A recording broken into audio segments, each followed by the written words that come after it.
இன்னியோட குட்டி mini vlog பார்த்துடலாமா? எப்போவுமே ஈவினிங் ஸ்நாக்ஸ் செய்கிறதில்ல, ஆனால் எப்போயாச்சும் செய்கிறப்போ நல்ல ஹெவியாக தான் செய்கிறது. நைட்டு டின்னரே மறந்துடுற அளவுக்கு தான் அந்த ஈவினிங் ஸ்நாக்ஸ் இருக்கும். அன்றைக்கி பார்த்திங்கன்னா இடியப்ப கொத்து தான் செஞ்சுருந்தேன். எப்போவுமே எனக்கு ரொட்டி கொத்தோட கம்பேர் பண்ணும்போது இடியப்ப கொத்து ரொம்பவே பிடிக்கும். ஸ்ரீலங்காவிலாம் இருக்கும்போது கொத்து வாங்கி சாப்பிட்றேன்னா நான் இடியப்ப கொத்து தான் வாங்கி சாப்பிடுவேன். எப்போவுமே இடியப்ப கொத்து செய்யும்போது அதில் கேப்சிகம் போட்டு செஞ்சோன்னா அதோட வாசமும் ரொம்ப சூப்பராக இருக்கும். இன்றைக்கி சிக்கன் எக் எல்லாம் போட்டு தான் இந்த கொத்து ரொட்டியுமே செஞ்சுருந்தேன். டேஸ்ட்டுமே ரொம்ப சூப்பராக இருந்தது.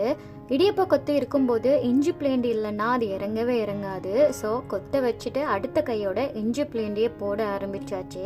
ஸ்ரீலங்காவில் இருக்கிற மோஸ்ட் ஆஃப் த பீப்புளுக்கு இந்த ஒரு ஃபீலிங்ஸ் தெரியும். ஸோ யாரெல்லாம் இந்த மாதிரி காம்பினேஷனாக விரும்புவீங்கன்னு மறக்காமல் நம்ம கமெண்டில் சொல்லிடுங்க. இன்னும் ஒரு குட்டி மினி vlogல பார்க்கலாம். until then, take care.